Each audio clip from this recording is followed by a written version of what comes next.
Gracias por Jesucristo y su sacrificio. Mucho hiciste, Señor, en esa cruz, en esa infinita cruz, Señor.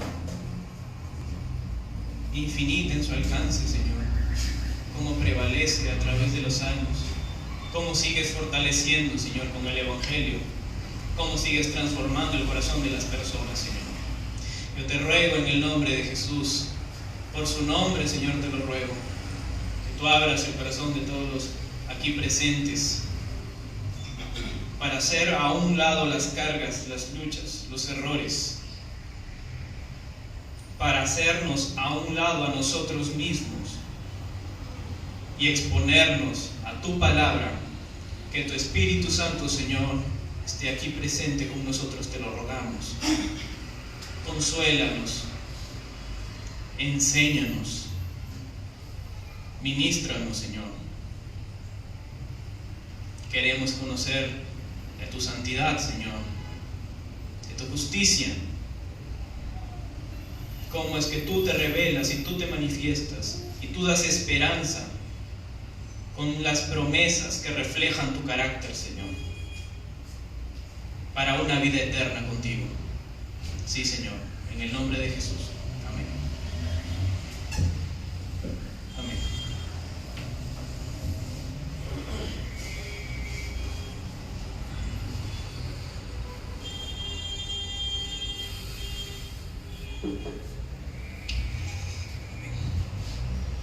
Santidad y justicia.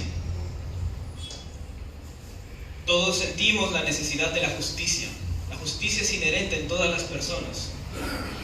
Por eso es que denunciamos toda injusticia. Todo lo que a nuestros ojos ofende y dice, hey, eso no es lo correcto. Y buscamos medios, nos agenciamos de incluso poderes como del Estado, de la policía, profesores cuando estás en el colegio, para denunciar un acto incorrecto. Tenemos ese sentido de la justicia y exigimos siempre que prevalezca la ley. Por eso es que cuando vemos una noticia nos indignamos. Llega la indignación cuando ves un caso de abuso sexual, de robos, de corrupción. Eso es común de todos los días. ¿Por qué? Porque queremos que a todos se los trate por igual. Porque así como nosotros damos nuestros impuestos, queremos que esos impuestos se manejen de una manera correcta. Pero sin embargo, el hombre y su naturaleza se oponen a todo sentido de justicia. Y queremos tomar la otra vía, que no es la correcta. Queremos denunciar casos de corrupción muy grandes, pero cuando nosotros nos encontramos en una situación donde podemos salirnos fácilmente, si mentimos, mentimos. Y ahí sí nadie dice nada. Pero a los personajes públicos, a los políticos, ahí sí somos rápidos para juzgar y quejarnos. Encontramos que por la santidad, por la justicia, sobre todo personas que tienen esa característica que los diferencia de otras, llegan muy lejos, llegan a ser próceres, héroes, heroínas, personajes destacables. Y es incluso por esos hechos, esos actos de estos héroes, de estos próceres, que se han fundado naciones y los conmemoramos con días y muchas cosas. Por ejemplo, Simón Bolívar, ¿no?, que es una de las personas más recordadas en cuanto a la libertad aquí en Sudamérica. Liberó a muchos países, fue libertador, cabecilla de esos movimientos en contra del dominio español, ¿no? Y podemos recordar ejemplos de justicia. Y hay países que llevan su nombre en sus monedas. Tenemos muy en alto a las personas que hacen prevalecer la justicia. Y la suma total de justicia, o más bien dicho, la máxima exposición de justicia, la podemos definir como ¿qué? Como santidad. Y de allí viene ese apelativo que usamos, por ejemplo, a los papas, su santidad, porque representan lo sumo en justicia aquí en la tierra. O a un rey también, en tiempos antiguos también se les decía así, su santidad, porque digamos que eran personas, entes, como dije, representativos en su máxima expresión de la justicia. Entonces, si relacionamos estos dos conceptos, vemos que están así unidos, la santidad y la justicia. Mientras más justo eres, más santo eres. Una cosa te aproxima más a la otra. Pero nosotros, como creyentes, tenemos el ejemplo universal máximo de santidad. Y este ejemplo solo lo vamos a encontrar en Dios, quien se define a sí mismo como 3 veces santo. Y si ese es el caso, si Dios es lo máximo en santidad, veamos lo que dice Él mismo en su palabra. Si tienen sus Biblias ahí, por favor, vamos a Números, capítulo 14, versículo 18. Este es un tema bien extenso y vamos a tratar de verlo de una manera entendible. Números 14, versículo 18. Números 14, 18. Dice: Jehová, tardo para la ira y grande en misericordia, que perdona la iniquidad y la rebelión, aunque de ningún modo tendrá por inocente al culpable, que visita la maldad de los padres sobre los hijos hasta los terceros y los cuartos, hasta la tercera y cuarta generación, dice otras versiones. El Señor es un Dios santo y no va a dar por inocente al culpable. Es santo y es justo, no va a dar por inocente al culpable. Muchos podemos recordar o pensar o imaginar al juez, ¿no? ¿Cuál es el juez justo? ¿Cuál es el juez correcto? El que condena al culpable, no al juez que perdona a su hijo ladrón o a su sobrino violador. ¿Qué pensaríamos de dicho juez? Que no es para nada justo, es muy corrupto. Pero no es así en el caso de Dios. Dios no va a dar por inocente al culpable. No sé si recuerdan, hermanos, el caso, si es que han leído el Antiguo Testamento, del coatita, Usa, levita, que tenían labores muy específicas en el pueblo de Israel. Personas que se dedicaban exclusivamente al ministerio, digámoslo así. Pasa el arca del pacto, como todos sabrán, donde Dios habitaba. En algún momento es usurpada de su lugar original, es usurpada del templo y termina en otros lugares por culpa de los enemigos, de los extranjeros.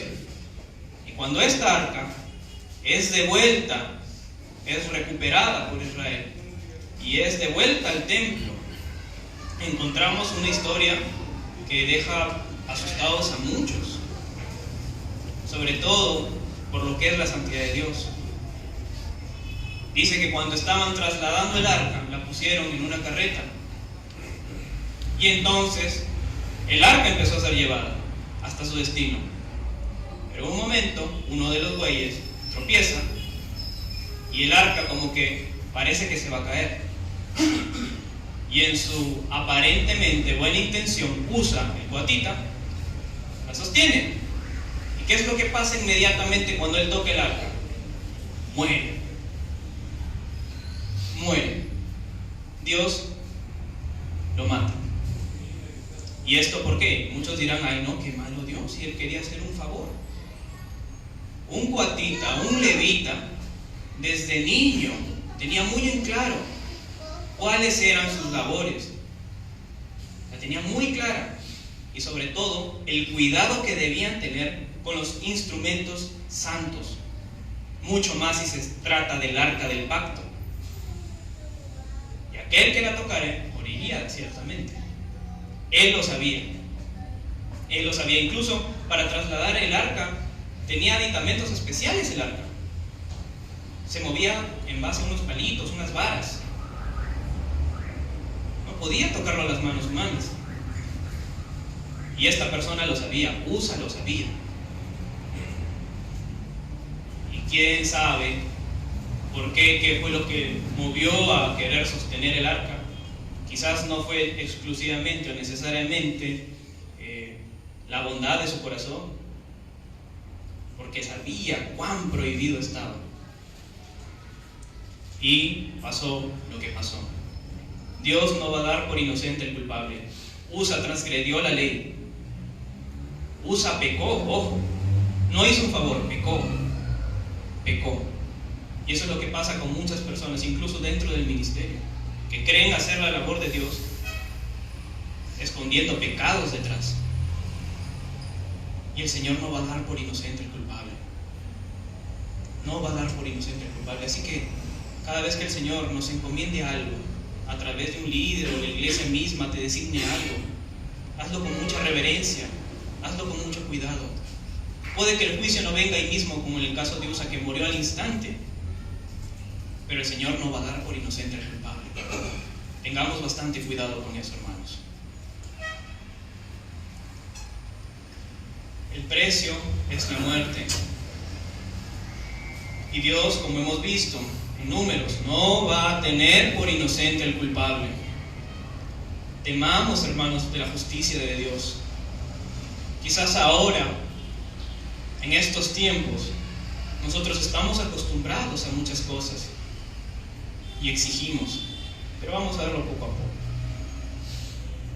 Encontramos también, cuando hablamos de la santidad, de la justicia, ay sí, qué justo es Dios, pero mira cómo era Dios en el Antiguo Testamento.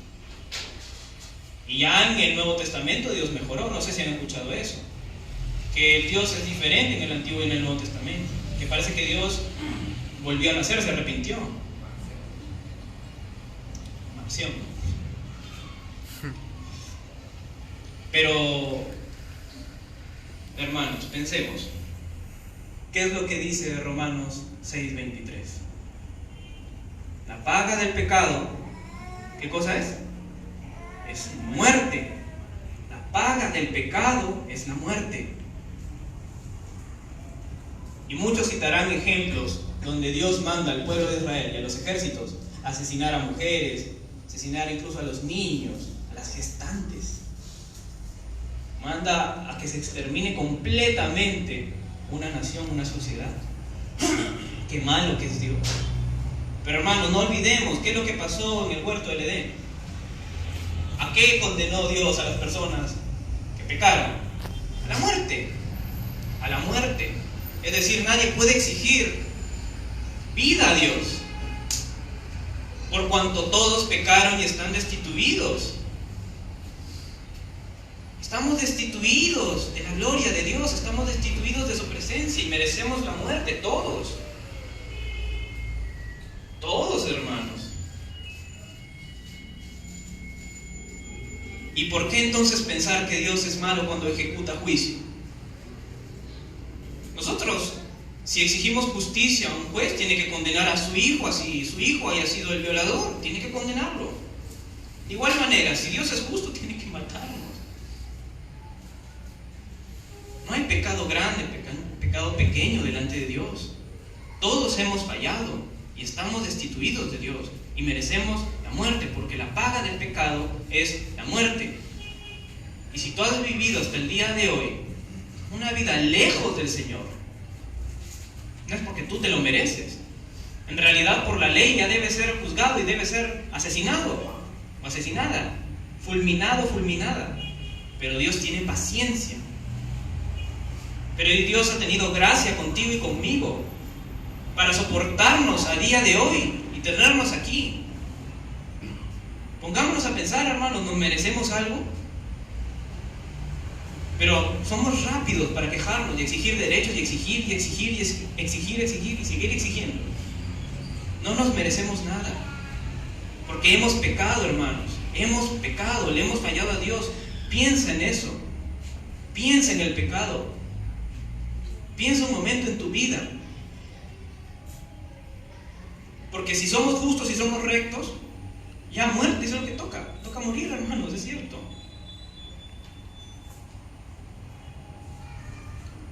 Hablamos de esa manera porque nos hemos acostumbrado a la gracia común de Dios, que nos ha permitido sobrevivir a pesar de pecar, en muchos casos de manera desenfrenada y descarada delante de su presencia.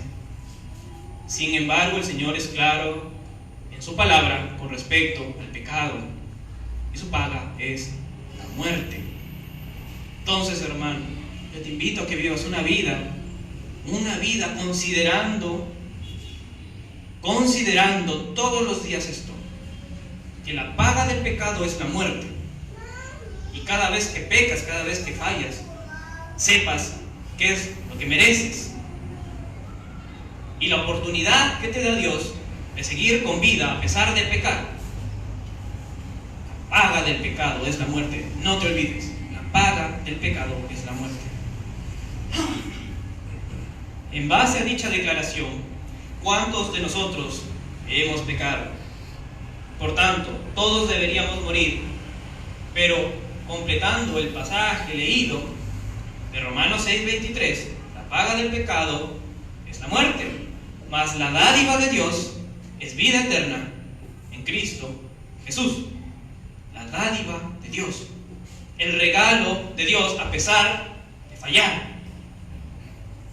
La dádiva de Dios a pesar de nuestra maldad es vida eterna. No digan que Dios es malo. No, hermanos, no pienses en ningún momento, así te esté pasando una prueba, una lucha. Recuerda, te mereces la muerte. Ni siquiera te mereces la oportunidad de pasar por una lucha. ¿O qué prefieres? ¿O qué prefieres? ¿Ser eliminado de una vez o cargar un saco de papas de 50 kilos? Nadie se va a quejar de cargar dicho saco. Todos lo vamos a hacer con gusto. Gracias a Dios me salvó de la muerte. Cargar este saco de papas me ha librado de morir. Ya pues seguiré cargando hasta mis 100 años. Nadie se quejaría, pero nos olvidamos de eso. Nos olvidamos que la paga del pecado es la muerte. De eso nos hemos olvidado. Y nos hemos endurecido. Y exigimos justicia. ¿Tú reclamarías justicia en ese aspecto? ¿Te conviene reclamar justicia? No te conviene pedir justicia. Porque si quieres justicia, muere. Muere.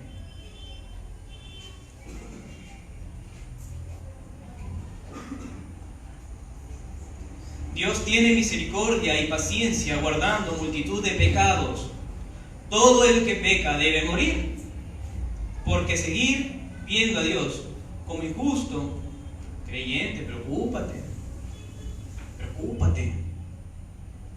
Piensa si es justo que tú pienses de esa manera. No endurezcamos nuestro corazón, hermanos, nada más. Eso les pido, no hay que endurecernos. Y desespérate por ponerte a cuentas con Dios ya. A eso te llamo el día de hoy. Ponte a cuentas con Dios. Dios tiene paciencia. Dios te ha permitido llegar hasta este punto y reconsiderar tu vida. Reconsidera tu vida. Hay que arrepentirse, hermano, de muchas cosas. Dios tiene paciencia. La paga del pecado es la muerte, no te olvides. Veamos lo que dice Dios en Lamentaciones 3, del 22 al 23. Lamentaciones 3, versículos 22 y 23.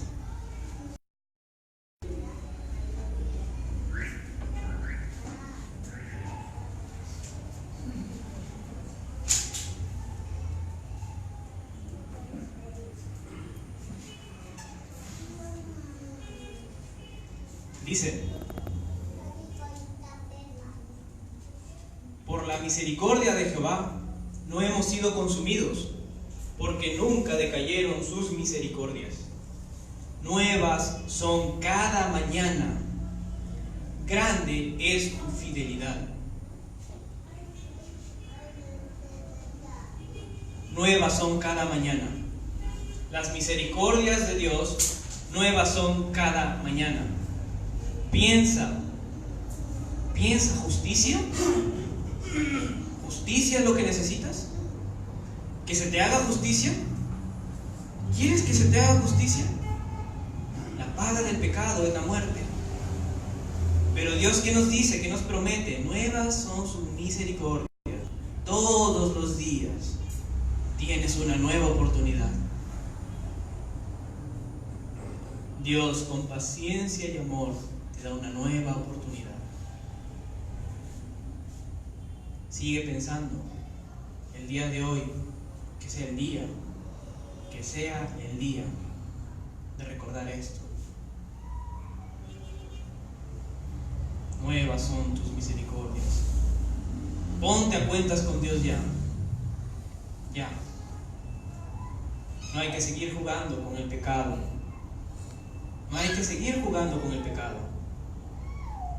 O uno tiene su vida comprada, hermanos. No, nadie. Diferencia entre justicia y misericordia no es que una sea mejor que la otra, o que ambos términos se contraponen. Muy al contrario, una alimenta a la otra y nunca se afectan. Para nosotros como creyentes, como seres, primero como seres creados, luego como creyentes, que fallamos al Creador constantemente, por la justicia, ¿qué nos corresponde? Morir. Pero por misericordia se nos concede paciencia y tiempo para arrepentirnos. Es paciencia, la paciencia de Dios que tienes para contigo, de despertar un día más y replantear tu vida. ¿Qué estoy haciendo? Es misericordia de Dios. Piensa en el caso de Usa. Tocó el arca y se fue. Tú pecas y sigues con bien. Tú pecas y sigues yéndote a fiestas. Tú pecas y sigues riendo. Tú pecas y después te vas a comprar al mall. Te vas y te das tus gustos. Dios es bueno. Recuerda, Dios es bueno. Y nos preguntamos por eso también. ¿Por qué a ese pecador, a ese homosexual o a esa persona que hace esto, hace el otro, narcotraficantes, por qué tienen tanto dinero? ¿Por qué tienen la vida arreglada? ¿Por qué tienen el carro que quieren? ¿Y por qué uno que es creyente? Todos los días en todos los países donde hay creyentes se preguntan eso. ¿Y por qué? ¿Y por qué? Pero reconsidera lo que he dicho al inicio. Por justicia, ¿qué nos corresponde? Morir. ¿Y por qué te quejas si al otro le va bien? O mejor que a ti. Porque no es que a ti necesariamente te está yendo mal, pero nos quejamos. Y ya, muy bien. Ten tu dinero, ten tus cosas, ten toda la prosperidad que quieres. Pero nosotros sabemos cuál es el fin de las personas que mueren sin Cristo. Volvamos a números. Dios no va a dar por inocente al culpable. Y en quien Dios halle siempre pecado, su fin, su destino será la muerte. Medita en eso. Medita en eso y deja de quejarte. Y no te quejes. Nada más ahora también puedes verlo en tu vida. Hay gente que está peor que tú. Gente que ni siquiera tiene sus miembros completos, el cuerpo completo. Y encima enfermos. Y encima con un tiempo de vida que no pasa de un mes, de 3 meses. O incapacitados. O gente que le ha tocado vivir siempre en la basura. Y nos quejamos. Y osamos pararnos delante de Dios en donde sea y decirle: hazme justicia, mira. ¿Por qué? ¿Por qué a mí? Si yo me estoy sacando la mugre, merezco, y merezco, y merezco, y merezco, y merezco, y merezco, y merezco. quieres justicia, piensa 2 veces antes de hablarle a Dios de justicia. Piénsalo.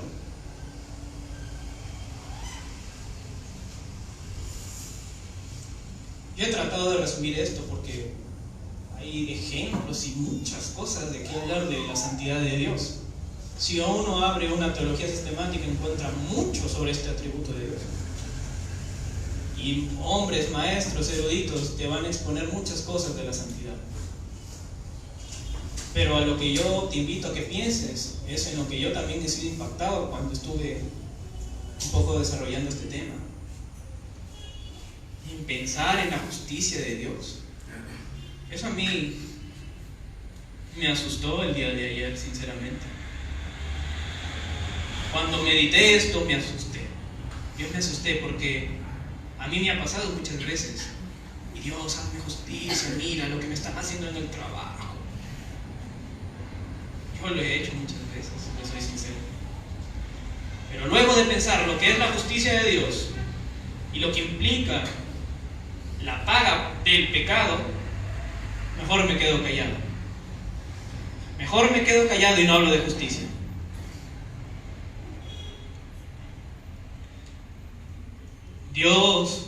Dios, hermanos, tiene el poder para cambiar la carrera hacia el infierno. La carrera por la cual todas las personas empiezan a correr. Todos están corriendo esa carrera. Pero Dios tiene misericordia. Y Dios te voltea y te hace correr para el otro lado. El lado que te va a dar vida eterna. El lado de Cristo. Corre a Cristo. Corre a Cristo, hermano. Esa es la esperanza, no tienes otra. El Señor Jesús dijo: yo soy el camino, la verdad y la vida. Medita otra vez en el pecado. La paga del pecado es la muerte. Medita en eso, no te olvides. Dios tiene ese poder para cambiar tu vida, créeme. Porque tú no sabes cuál camino tomar por ti mismo. Muchos son los caminos que llevan a la perdición, pero solo hay uno que te va a llevar a la vida eterna. Solo hay uno. Vas a intentar engañar a Dios. No, me voy por acá mejor, porque por acá sí puedo ir al cielo. ¡Pum! No es así. Solo hay un camino. Y nos volvemos a preguntar por la justicia de Dios. ¿Es Dios justo? Romanos 9. Vamos todos. Romanos 9. 14 al 16.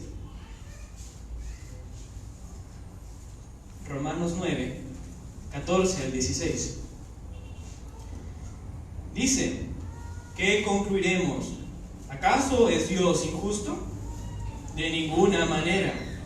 Es un hecho que a Moisés le dice: tendré clemencia de quien yo quiera tenerla, y seré compasivo con quien yo quiera hacerlo. Por lo tanto, la elección no depende del deseo ni del esfuerzo humano, sino de la misericordia de Dios. Que tú estés aquí dependió de ti. Que tú te arrepientas, incluso el hecho de arrepentirse depende de ti.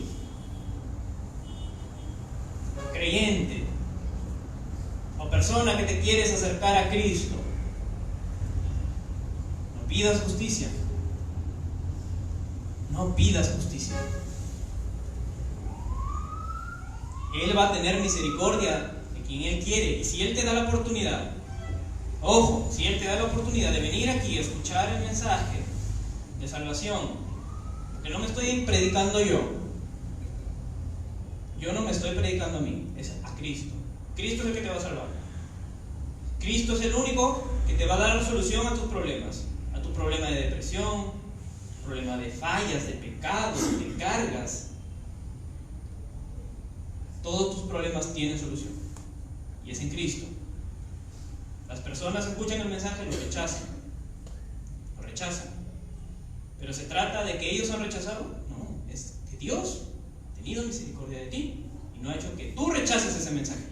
Es decir, hermano, tú no haces nada.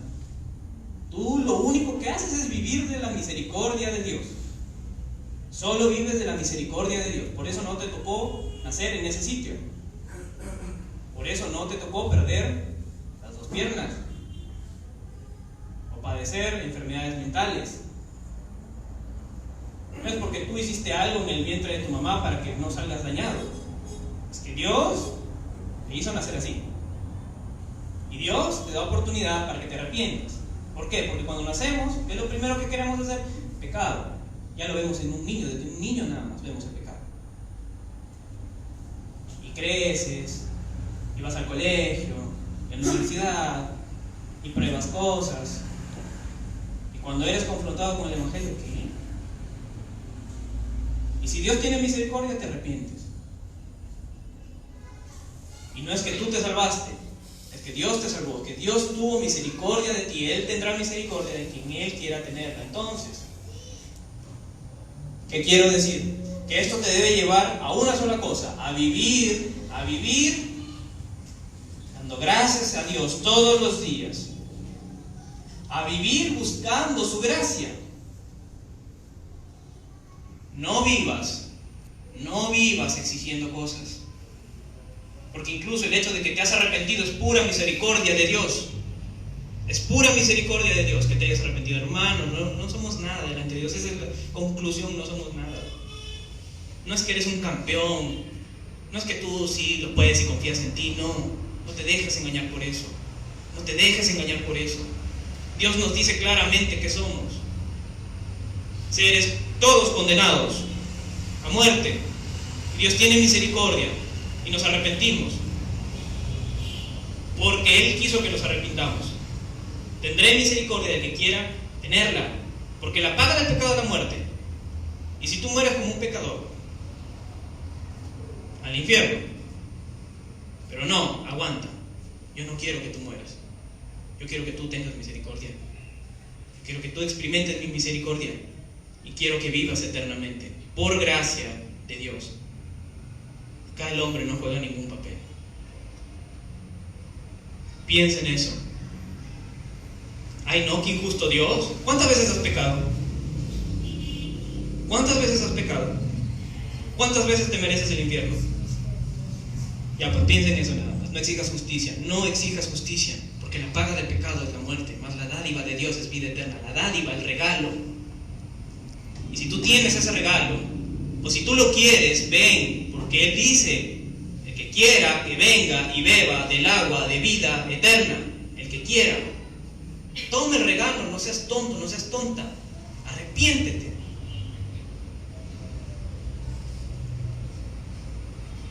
Estamos acostumbrados a la paciencia. Pero hay casos de juicios inminentes. No sé si ustedes habrán escuchado casos de personas que se pararon delante de Dios, lo retaron y murieron. Quizás tú habrás escuchado alguno de esos casos. Uno que escuché fue que un hombre estaba en un campo, retó a Dios: si tú existes, manda un rayo. El hombre murió. El hombre fue fulminado. Hay casos así. Los encontramos también en la Biblia. Ananías y Zafira, que quisieron engañar a los apóstoles. No, miren, ya vendí mi casa y esto es lo que tengo. Toma. Cuando en común acuerdo decidieron quedarse por una parte. No, pero todo esto es mi casa, mira, toma. ¿Por qué le mentiste a Dios? ¿Por qué atentaste contra el Espíritu? Ese es uno de los versículos también que se usa para defender la doctrina de la Trinidad. Atentaste contra el Espíritu, has engañado a Dios. Y murieron. Inmediatamente murió Ananías y murió Zafira después. Murieron. El caso de Usa que hemos visto, tocó el arca del pacto y murió. Nadab y Abiú también, si recuerdan ese ejemplo, murieron. También hay un caso, no sé cuán verdad será, pero yo lo escuché también, lo leí creo, de una persona que dijo que nadie hundiría el Titanic, ni Dios mismo. Y el transatlántico más grande a la fecha creado se hundió. Muchos se pavoneaban del Titanic, sobre todo los constructores, los arquitectos. ¿Y qué es lo que pasó a Titanic? Hay una película. Pregúntale a Jack. Entonces, ¿acostumbrados a qué estamos? ¿Acostumbrados a qué estamos? A exigir. No, que Dios, mira, ¿por qué soy así? No, pero Dios, yo soy cristiano y mira lo que me pasa. Yo no gano como ese ingeniero. Yo no gano como esa persona que ni viene a la iglesia por último. ¿De qué me sirve venir aquí? Si te pones a pensar en lo que hemos leído, la paga del pecado es la muerte. Todos merecemos morir. Todos merecemos morir. Y si tienes hasta el día de hoy la oportunidad, arrepiéntete, aprovéchalo, arrepiéntete. Y eso fue lo que Sproul me enseñó a mí. Y fui muy confrontado cuando lo escuché. Claro, fue Dios a través de este siervo. No oremos por justicia. ¿Por qué? Mereceríamos la muerte. Ya lo hemos dicho. Si oras por justicia, Dios hazme justicia, allá. Hay un caso que me contó un profesor. Y esto es un caso también que lo escuché en la prédica de otra persona. Pero yo lo escuché directamente de un maestro cuando estuve en el extranjero. Era un profesor de inglés. Él había vivido toda su vida en Estados Unidos y le dieron la oportunidad de ser maestro de inglés. Entonces tomó la materia, ¿no? Y tenía sus alumnos, que eran como 20, un colegio pequeño. Y él les dejó también un trabajo. Les dejó un trabajo, un ensayo. Y de esos 20, como 3 personas, es decir, solo 15 hicieron el trabajo. Y los otros 3 vinieron a rogarle al profesor que le dé un día más porque a uno se le murió su abuela, otro estuvo en el hospital y otro qué sé yo lo que pasó. Pero los 3 dieron excusa y el profesor le dijo, ya, muy bien. Entonces, preséntalo el día de mañana, pero que ya no vuelva a pasar. Evita que vuelva a pasar eso. Entonces, después de 2 meses, él vuelve a dejar otro ensayo. Y esta vez, ya no fueron 3 los que no hicieron el ensayo. Fueron más. Fueron como 10. Y los 10 le pidieron al profesor un plazo más. Eso es clásico en la universidad, ¿no? Ya, pues, profe. Ya, pues, mira, mi perrito se muere. Dame un día más. Solo me falta un texto y termino. Me falta así y acabo. Este profesor les volvió a dar oportunidad a esos 10. Y en una tercera ocasión, donde hubo un ensayo que ya era parte de una nota final, ya no fueron 10, fueron la mitad de los alumnos que le rogaron al profesor una extensión. Y él dijo, no, si no has hecho el trabajo, desaprobados. Curiosamente eran los más irresponsables, los que siempre pasan con la nota mínima. Por lo general es así, los de siempre. Entonces le dijeron al profesor, pero profesor, ¿por qué ya no nos va a dar oportunidad? Sea justo, pues, profesor. No es justo, usted la otra vez sí nos dio un plazo más. Y el profesor les dijo, ¿quieres que sea justo? ¿Quieres que sea justo contigo? Porque fue uno, siempre hay uno, ¿no? Que se para. Y le dice, ya, muy bien, voy a ser justo. Entonces te voy a desaprobar en los 2 anteriores exámenes. Porque tú merecías ser desaprobado porque no presentaste en el plazo. Y lo desaprobó, literalmente lo desaprobó. Solo a esa persona. ¿Y los demás? ¿Ustedes creen que le exigieron al profesor justicia? Nadie quería perder más nota. Entonces, ¿cómo podemos relacionar este ejemplo de este profesor? Yo lo quiero mucho a esa persona. Me enseñó bastante a mí cuando estuve en el extranjero. ¿Cómo lo podemos relacionar? ¿Podemos exigirle a Dios justicia? ¿Tu oración volverá a ser, Dios, hazme justicia? La paga del pecado es la muerte. Mereces morir. Mereces morir. Entonces aprendamos a vivir por la gracia de Dios, hermanos. Vivamos todos los días reconsiderando la gracia de Dios, la paciencia de Dios, la bondad de Dios, el amor de Dios, lo bueno que es Dios. No hay Dios es malo, el del Antiguo Testamento es malo. No, Dios siempre ha sido bueno y será bueno por los siglos de los siglos. Amén. Oremos, vamos. Señor, te damos gracias en el nombre de Cristo Jesús.